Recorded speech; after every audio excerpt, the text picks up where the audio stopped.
am Kevin Pang from America's Test Kitchen. I'm here with my friend and colleague Baxter Holmes, senior writer at ESPN. And why are we here? Well, we are here really because of one man. We are here. I would say, and I'm going to speak for Baxter, that we owe much of our career to the third person that we see on our Zoom call here, Steve Padilla. Steve is the column one editor at the Los Angeles Times.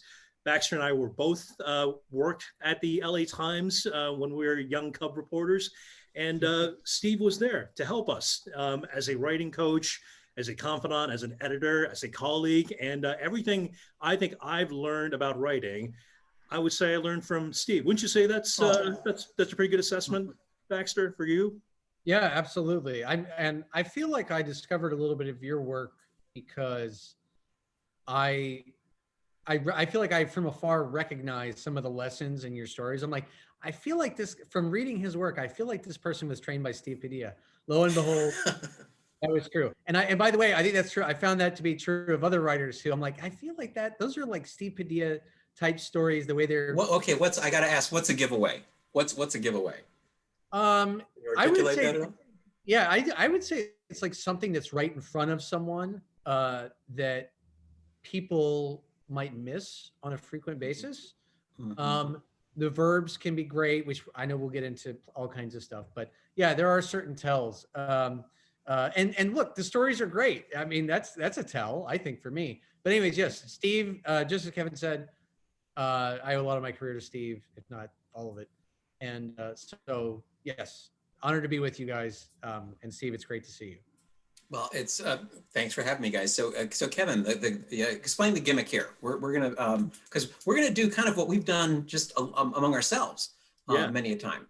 What we've done, I would call up Steve, and this is after even I've left the LA Times. I was working at the Chicago Tribune for many, many years, and I would just call Steve up and say, "Hey, Steve, would you please read this story?" I know, Baxter, you've done that as well. When you're at the Globe and also, with ESPN and countless other writers. Steve is just the to-go person when it comes to looking at stories, finessing it, making it sing.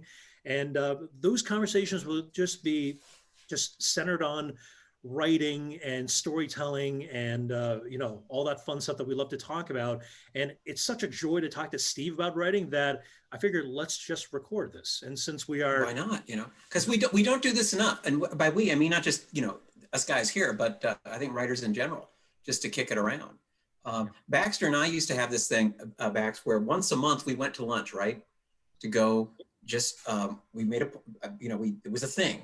And when you were at the LA Times, and it was to just go talk about writing. Usually it was about something you were working on, I think. You're looking for the angle or the structure often seemed to be the main topics of discussion. Yeah, we'd go to a pizza spot. There's like right around the corner from the LA Times downtown. And, I worked in sports as a sports reporter, but I was often... I might be working on some bigger feature, or I have something in my head and I was trying to see what the real story was or wanting to workshop it. And, I think Kevin could speak to this too, because it's absolutely true, as he said. When I was at the Globe and then at ESPN, I was still, calling Steve all the time, emailing him all the time. But I think in a lot of these phone conversations and in-person conversations, as you talk through a story with Steve can see it. He can see what the essence of the story is. And there might be a phrase he says or something, he sees it and he'll say something. And Kevin, I want to hear from you on this. It's like all of a sudden, everything's clear to you. You all of a sudden can see the story, the best version of that story. When you're not encumbered by the reporting, no, it helps, because I don't know what you guys know, but Bax, one that jumps out at me, I remember was, Kevin, I don't know if you've ever read the story. It was on the surface, a piece about a coach of a women's basketball team, collegiate. Oh, yeah. I think Claremont College. Am I remembering? It was Baxter? Claremont. Kevin, I know we're just kind of jumping into this, but and this is a lesson that Steve taught me about, really understanding what is the real story here? What is the story really about? And at times, Steve would say, every story you could boil it down to one word. And this actually, the story I'm going to tell, defined that for me. So I was a cub reporter in sports, the LA Times, and this women's basketball coach at a consortium of very kind of Ivy League level colleges, far east of LA, had won like her 500th game at that school. And only a handful of coaches anywhere in college basketball history had won like, that many games with one school. So they wanted me to do a short story about it. And I called, I think just like the sports information director, and said, what's interesting about, what should I know? They want me to do a story, I'm just looking for a little background. And something the person said, they said, she's won this many games, she's been here this long, she this and that. She was also married to the men's basketball coach, and they had offices basically right next to each other. And I remember thinking in my head, this also is another lesson Steve preaches about always being open to stories, always having your antenna up, like listening carefully. And I remember thinking like, that's kind of interesting. I've never heard of a situation where like at one university, the men's and women's coaches for the same sport were married. And I asked the person to tell me more about that. And I did a bunch of reporting and whatnot. And I kind of took it to Steve, and he said, this is not a story about a milestone that someone reached. It's actually a love story, and about her journey to the university. And then even after her husband became sick with cancer and passed away, and she was very distraught, that she stayed on at the school. And so, I remember kind of laying out the reporting, and I was like, what's the deal here? And Steve said, this is not a milestone story, it's a love story. And it was one of his lessons about you can boil every story down to one word, which is something I still do to this day. I think of stories, I'm like, what is this story really about? There needs to be a theme that it follows, that everything that's in it kind of follows, that stays true to one thing. But yeah, I remember that moment when he said that, it was kind of that epiphany for me. And then the story became clear. It became probably, it's one of the proudest features I've ever done. Well, the other interesting thing, yeah, Max, one interesting thing about it was she talked about how after her husband died, how the support of the team and the college got her through it all and continued, right? Oh, and have we mentioned that eventually he became her assistant coach? Oh, well, so right, because he'd been a coach of the men's team, but then he became her assistant coach, and this is significant, just the way they do in basketball. He sat next to her on. He had like I want to say it was like throat cancer, so he couldn't really speak, but he sat next to her, used like a yellow legal pad, and that was how he communicated with everyone. She had only missed like a game in her entire however many years as a head coach, and it was on the night that she gave birth to their son, and he passed away. And then when she came back, however many years later, and anyways, their son was grown, and then he and Steve, and Kevin. I'm sure you'll talk about this, but Steve is a master of making you see how the endings of stories. Mm. And I remember sharing this detail with Steve. He's like, "That's your ending right there." And the detail. Or more specific, I asked you. I said, "Well, who sits in Dad's chair now since he's no longer there?" And you went like, or something like that. Again, which is indicative of talking with Steve about something, because he will help you see it. And I got messages from people who were, they cried reading that story. I think the coach cried when she read it. Because he actually answered, we should explain this, because the person who now sits in that chair is the son.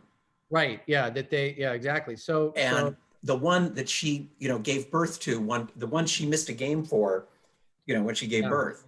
One thing, I know, Kevin, we've talked about this before, and actually I just preached this to some college kids today.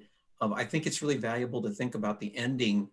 That one we just sort of discovered, Bax, but often think about the ending early on when you're writing. I don't mean the exact words. I think that'll just screw you up. But I think just the general idea, are we going to end on a high note or a low note or unresolved, Yeah. Let me take a step back here, because what's most interesting is when, Baxter, you went into the story thinking this was going to be about a milestone. And so the fact that you, Steve, were able to identify that this was a love story. So I'm going to ask an almost impossible question, but you are, everything is possible, right? So how do you identify what is a good story? Whoa. Well, I think, I guess I look for two things. I look for the human element. You know, I'd rather read about people than objects, you know, and I also look for action. You know, where are you going to get your verbs? Where are you going to get movement, motion? Those are the kind of things that pull me in. Also, I think just stuff I find interesting. I think of two stories that you guys did about what a lot of people would think would be the most boring subjects ever, and yet they were delightful. Kevin, you did a delightful feature about kids posing for photos at the high school prom, right? Yes. And Baxter won a James Beard Award for a story about peanut butter and jelly sandwiches, for heaven's sakes. So, you know, I think, you know, I think one thing is almost anything can be a story. Although I will say this, you know how I think there's this old saw of editors, you know, everyone has a story to tell. Everyone is interesting. No, they're not. I don't agree with that. I think there's some people who are indeed boring, and I don't need their stories. But I think a lot of people, you know, have them. If we just look for the human element. Well, Kevin, like when you want to tell people about the high school prom, again, it sounds dorky, but Yeah. it was So, a kind of rite of passage story, you know.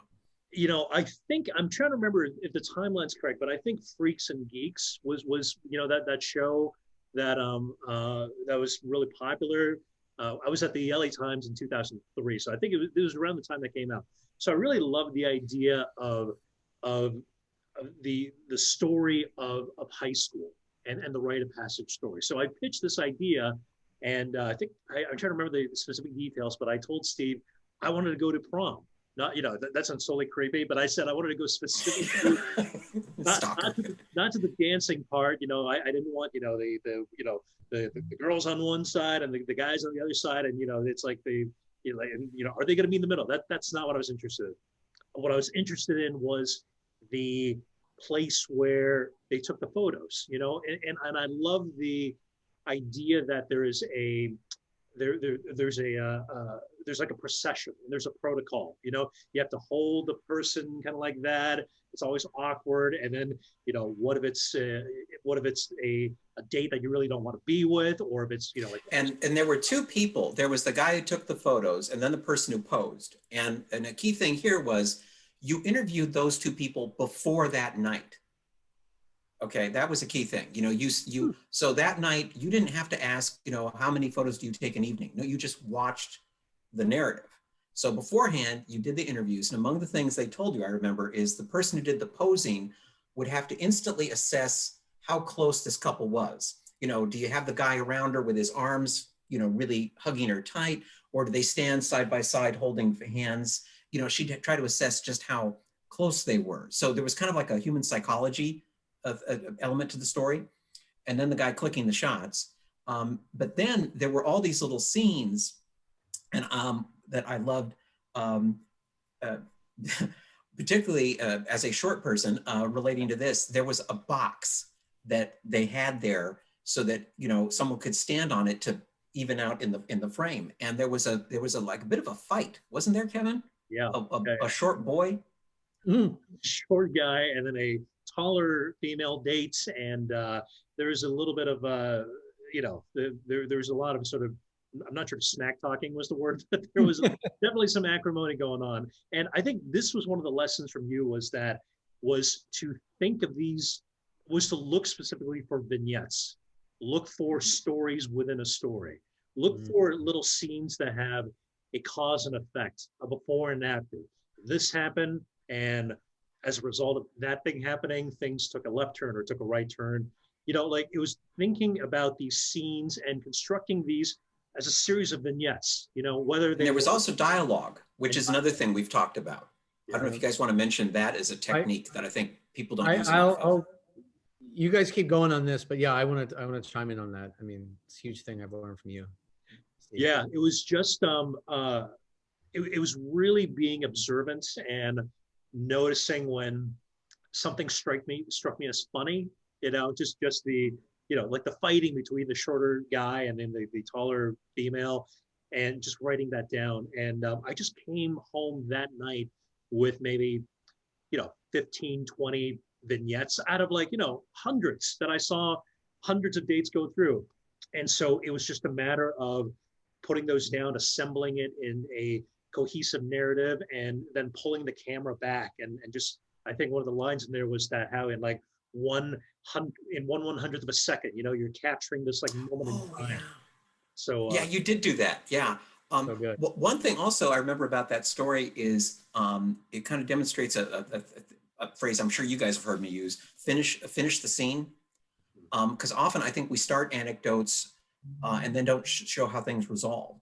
And going back to the short kid, the boy was short and he refused to stand on the box.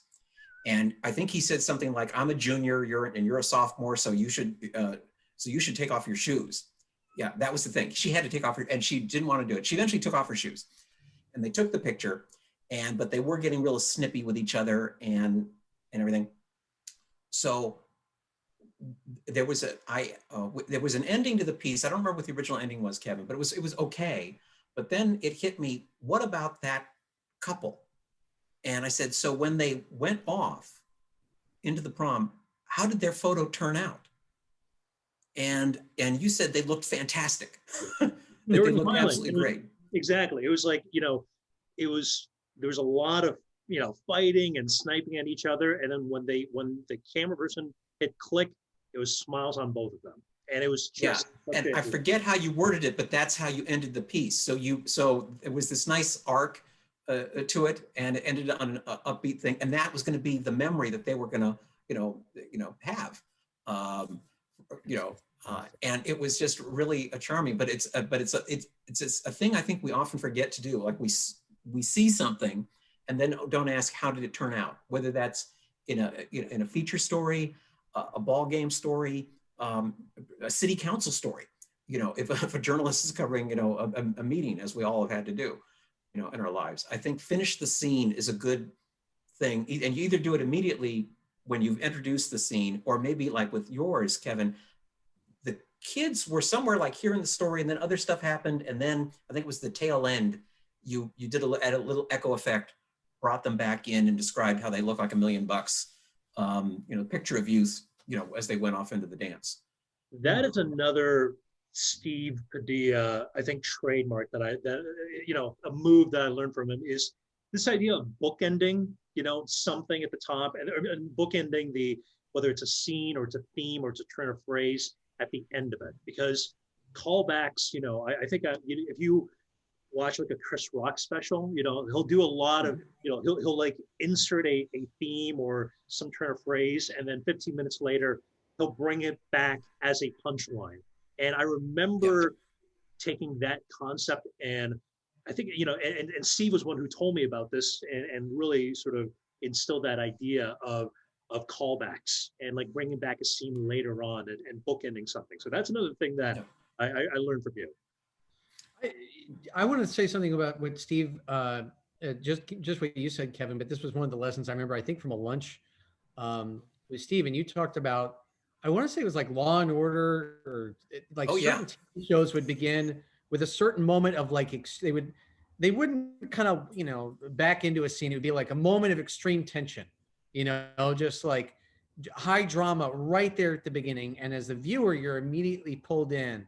And then they would kind of backtrack and tell you a little bit about it, like, the 30,000 foot view or whatever, and maybe move on to something else, but then it would come back to it later. So yeah, I mean, just as Kevin said, like I remember, cause I never thought about this concept, that you could begin that way. You could begin at a moment of high tension or high action, and don't worry about having to explain everything. Just like the stakes are high, there's a gun to the head, there's something like that. I mean, and as the reader, that's so engaging. You want to find out what's happening. And well, Steve, what I told you guys, that's what that concept I picked up from a guy who wrote for Law and Order. We brought him into the Times years ago to talk to us about writing and storytelling. And someone asked him, actually not someone, a guy named Duke Helfand asked him, he said, hey, Law and Order is really fast-paced show. How do you do it? And the guy, this changed my career. He just blasé. He said, well, when we cut to a scene, we don't cut to the beginning, we cut to the middle. And what what I thought was so amazing about that was, I'd had editors tell me that my opening anecdotes or anecdotes in the story were too long, and they'd say speed them up, make them faster, but they didn't tell me how. Yeah. And he gave me the how when he said, don't start at the beginning of the scene, start in the middle. So, so the Law and Order thing is, you'll have the detective say, okay, we got to go talk to the witnesses. Gong gong, right? That sound comes in. And then the next face you see on the screen is a witness, and she'll say, oh, he shot everybody. In other words, you don't see the detectives ask what happened. You go straight to her answering, right? And so so that's the I believe in drama they call it in media res or something like that. And but if you watch movies, TV shows, commercials, Shakespeare does this. The scene is already in motion, and I've been able to save thousands of column inches by doing this. And then the other thing is that's great about this is, I'm sure we've all had this. You write an anecdote in a story, and the editor decides it's too long, so they take the whole thing out. And so this, yeah, right, and so this is a way you can preserve the anecdote, but just have it shorter. So it's where you start. Kevin, I want to hear you on this, but I did the concept of writing scene, which I think we probably read about in different magazines. You see these like great scene built stories from like true veterans of the craft. But when you're coming up as a cub reporter and you're working at a newspaper and you maybe don't have the credibility, the seniority, or the space or the know-how to really do it, it just seems like this thing that you can't. I don't know. There's a certain age where I think that it just seems so far off and like maybe impossible and whatnot. But there were certain key things, and you touched on them, that I remember Steve would talk about, and dialogue was a big one of them, and the vignettes, like the scenes, the little moments that would kind of tell the story for you. So instead of just like stacking a bunch of quotes of some officials or describing some event, you're instead trying to kind of paint a picture. And as I honestly look back, and as I've done like different magazine stories, which Kevin, you've obviously done, I really think that a lot of that training and thinking about stories in that way and how to build them through scenes, and then thinking about how to, this scene would go great here, or I need to call back.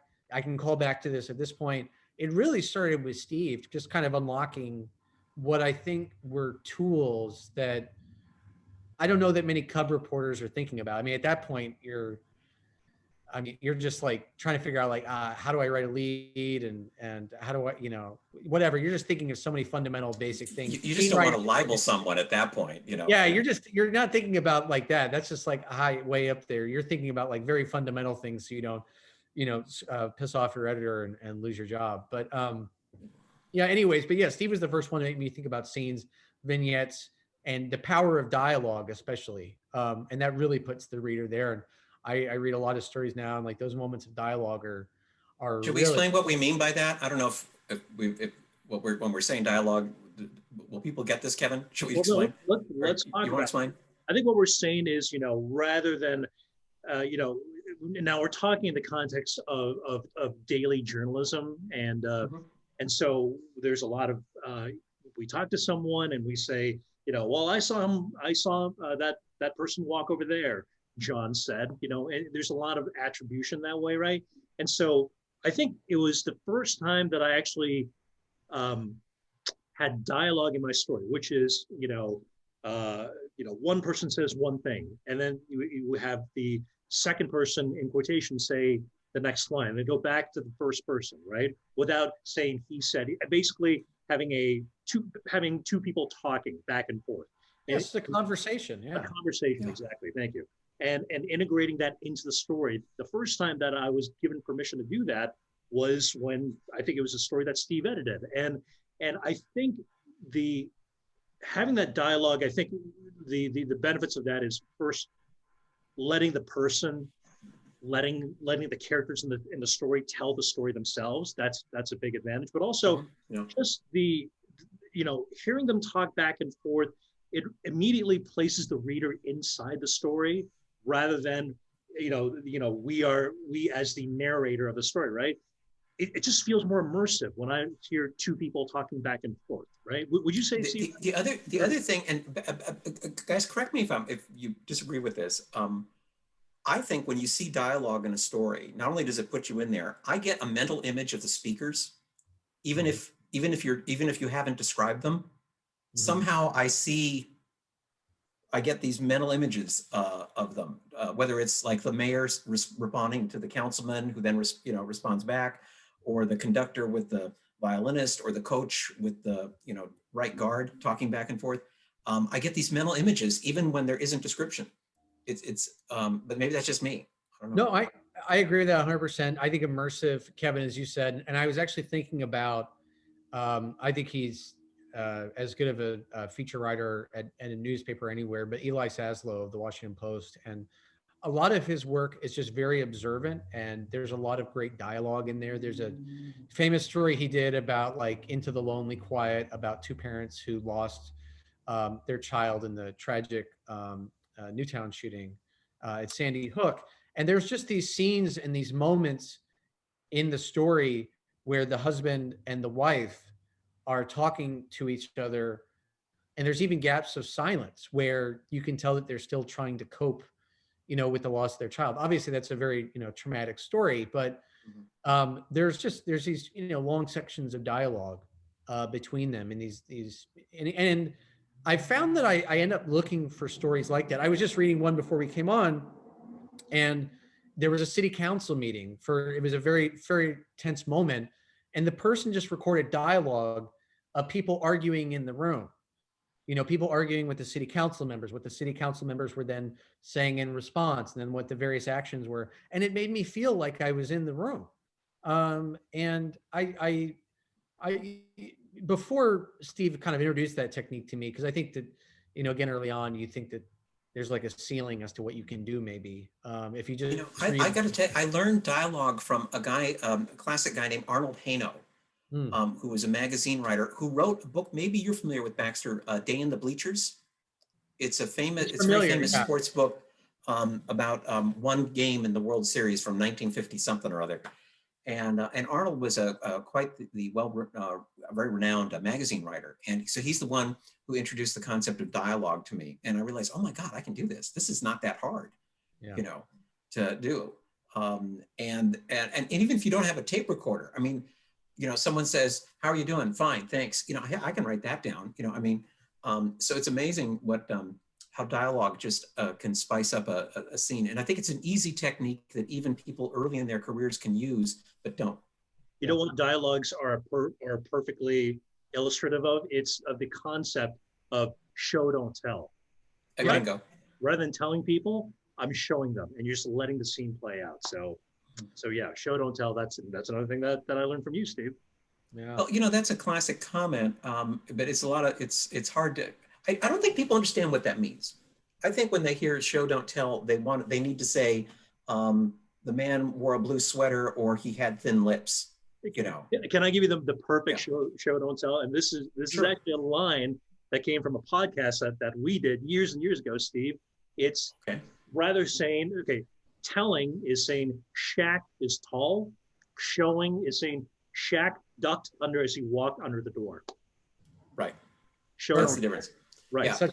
A terrific former editor from the LA Times, Rick Meyer, was the one who would say that. And I think the whole phrase was, rather than Shaquille O'Neal is really tall, is Shaquille O'Neal ducks every time he walks into a room. Yeah. There's you see it. A good example that I think it was from Rick Riley, who is a famous Sports Illustrated writer, but he said, he was talking about adverbs, and he was describing, if someone is looking at a plate of food, and if you have to say they looked at the plate of food hungrily, and that's the best you can do, then maybe this job isn't for you.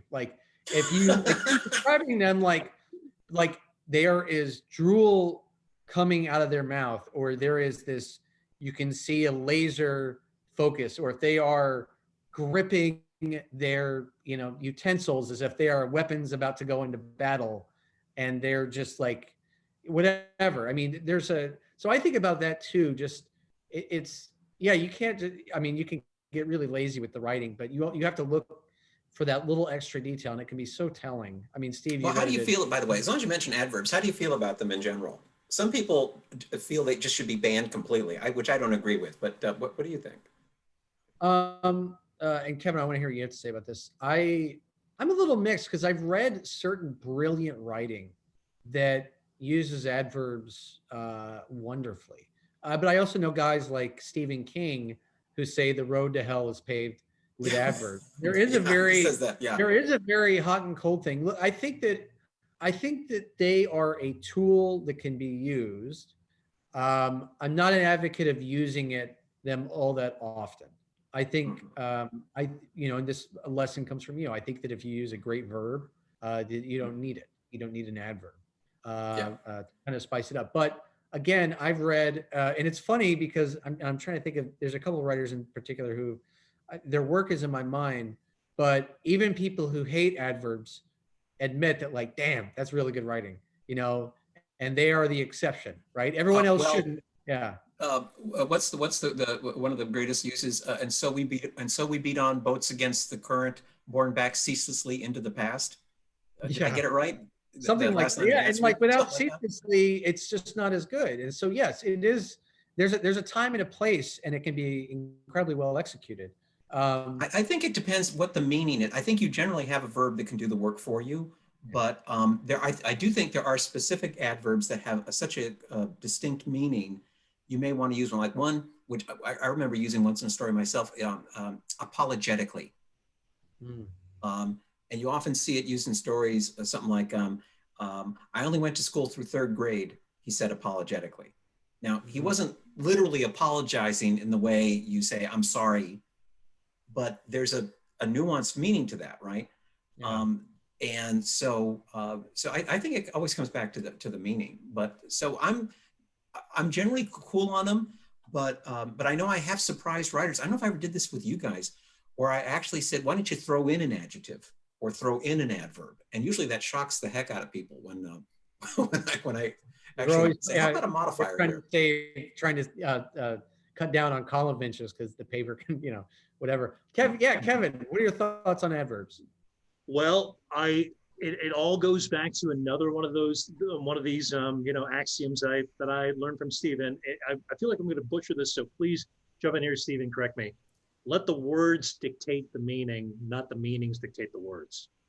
No, it's the other way. No, the other way around. Let your meaning dictate. No, let the meaning control your words. Don't let the words control your meaning. Let the meaning control your words. Don't let the words control your meaning. Yeah, we tend to throw in unnecessary words or $64,000 words, which are often adverbs, because they sound nice, because there's a lyrical quality to it, but it's not correct.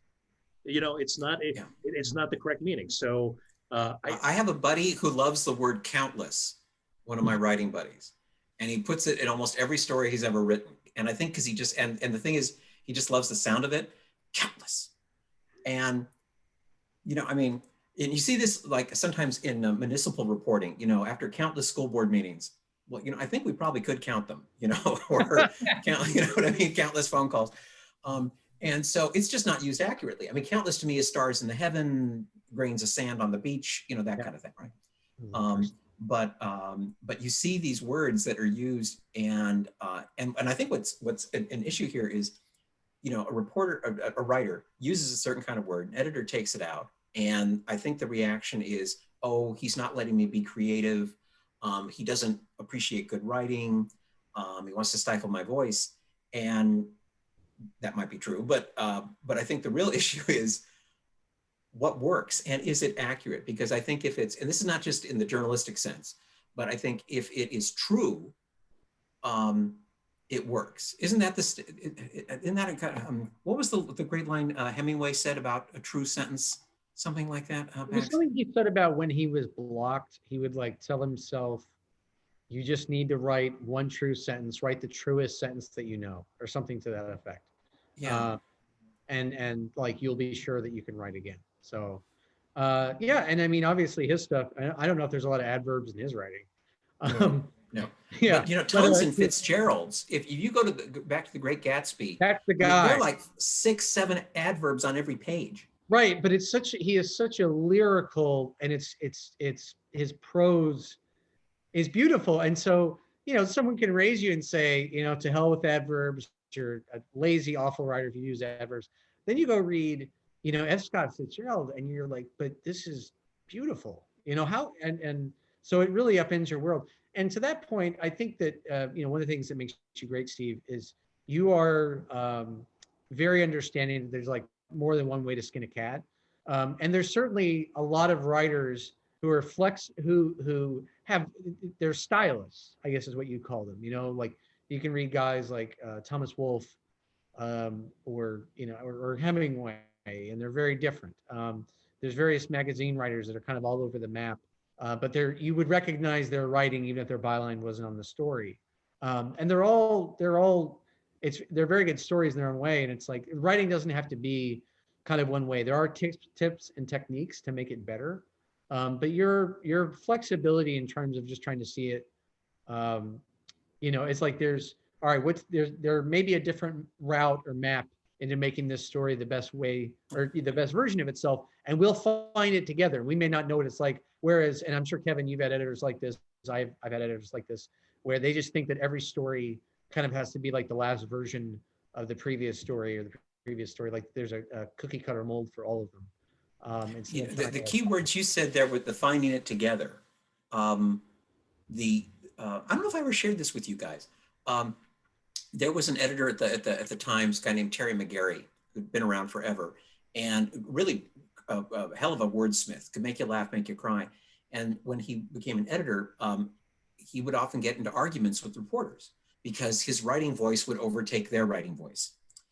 And they would say, put it back the way it was, and he would want to do it his way, and okay, the fights began. So I learned a really key thing with Terry, and we never fought. Terry and I never fought. And the reason is I realized that if he said something didn't work, he was right. The problem was his solution. You see, if he said this sentence is screwy, he was onto something. I think I used this phrase, Kevin, when I was lecturing at the Chicago Tribune, when you invited me all those years ago, that he could diagnose the illness, but didn't have the right medicine, or words to that effect. Yeah. So what I learned with Terry, the wrong thing to do was say, put it back the way it was, because it didn't work.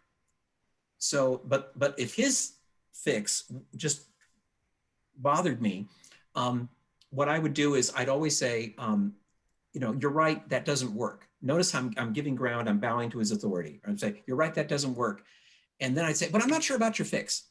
And I'd say, send it back to me. Give me 5 minutes, I'll fix it. And so notice how positive that is. I'm not fighting. And I said, I'm going to change my original. I just don't like yours. And so Terry would often close the story, send it back to me, or sometimes he'd say, no, we don't have time. And then together we would write a new version. And so what I found is he was willing to give up his edit if I was willing to give up my original. And of course, the third version was always better than either thing we wrote. So I think my takeaway, so if you're a reporter and you get that really ham-fisted edit in your story, true, you need to get it changed because it's not very good, but it doesn't mean your original was okay. Because I'm going to bet you there was something screwy with the original, and it does need to be fixed somehow, but then the question is how. Yeah, that's great. It's all a compromise, or it's a dance. It's yeah. Mm-hmm. Yeah. Well, and so we never fought. We always had a ball, fixing stories together. Well, on that note, we have so much more to talk about, and we hope to do this on a regular basis. We're going to bring our favorite beverages, and on a Thursday night, we're going to talk more about writing. But Steve, we are so thankful to have you. Baxter and I have you in our lives, and let's talk more about writing in the weeks and months to come. Well, you guys are wonderful. To all editors out there, editing guys like this, it's like standing in front of the LA Philharmonic. You just wave your hands and you let the violins, do all the work, Well, except Baxter is the first violin. I'm just playing the triangle in the back. Oh my God! I am absolutely not. So Kevin, can I give people a challenge? Yes, to wrap up. This is the challenge of the week. Challenge of the week, challenge of the month. Okay, depending on how whatever it is. Okay, so here's the thing, and I do this. by the way, is just when you think your story's done and you're about to file, cut 30 words. It's the Steve Padilla 30-word challenge. Not 50 words, not 100 words, not 200. I'm talking just 30 words. Now, I do this, and it's really interesting, and I don't mean all in one location. It could be one here, one there, you know, I mean, but 30 words. In newspapers, that's about the equivalent of 1 inch, by the way. And it's an interesting little technique that forces you to just tighten the drum head, to use a musical analogy here, and it just gives the story a little extra snap. And I have to tell you guys, to prove that I, you know, practice what I preach. A few years ago, I was doing a freelance piece for this magazine education thing. It was a profile of a teacher, and I'd finished the story, thought it was done, and I thought, okay, I got to cut 30 words. So I did my little 30 words just to tighten. And I'll have you know, I was getting paid $1 a word. It cost me 30 bucks. You know, I wasn't going to cut 50 words, you know, but I did do my 30 words. And seriously, I know I've been preaching this for a while, and a lot of people do it. When you think you're done, find 30 words, and you'd be surprised just how it's a habit that will just give that story just that extra little tiny bit of extra tension and drive. Love it. All right, folks, that is the Steve Padilla 30-word challenge. Take it. You will be instantaneously a better writer just for that. So anyway, Steve, nice to see you, and we're going to talk again soon. Okay, gentlemen, we'll see you soon.